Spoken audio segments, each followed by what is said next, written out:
প্রেম আসলেই কোন কর্তব্যের সাথে সাথে এগিয়ে চলে একবার ভালো করে দেখুন।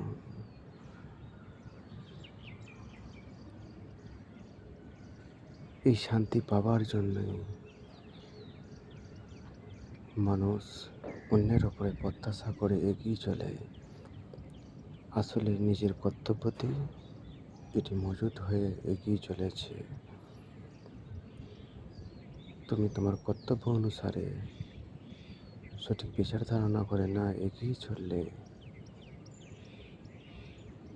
তুমি প্রেম থেকে বঞ্চিত হবে, কষ্ট পাবে। একবার ভালো করে দেখুন এই সত্যকে। এটি স্বয়ং তুমি নিজের সঙ্গে অন্যায় করে যেতে যায় না।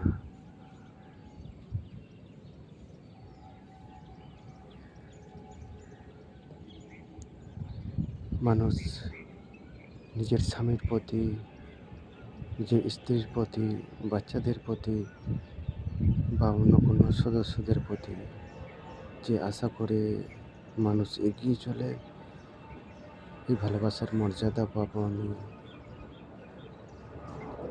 হয়তো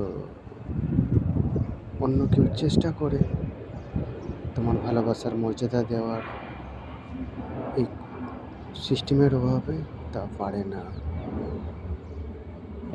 আসলে এই সিস্টেমটা কি একবার সুন্দরভাবে দেখুন।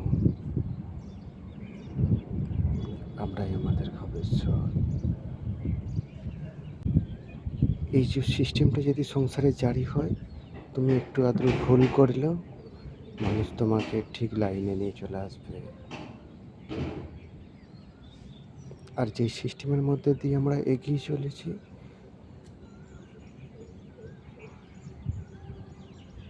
এটি নিজের সংসারে পরের মতো বাঁচার। তোমার কোনো ক্ষতি হলে তুমি তোমার সামলাও, আমাকে আমার কর্তব্য পালন করে এগিয়ে চলতে হবে কাছের আপনজন মানুষদের জন্য।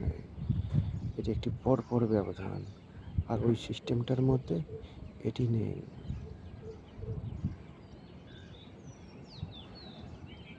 তোমাকে সাথে করে ভবিষ্যতের দিকে নিয়ে এগিয়ে চলা হলো কর্তব্য।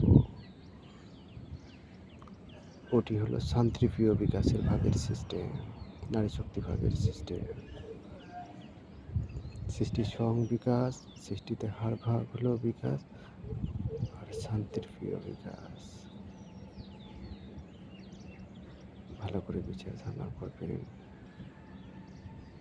এই সত্যের সাথে নিজেকে সুন্দরভাবে গড়ে তুলুন। তুমি নিজের জন্যে কর্ম করবে না তো কার জন্যে করবে?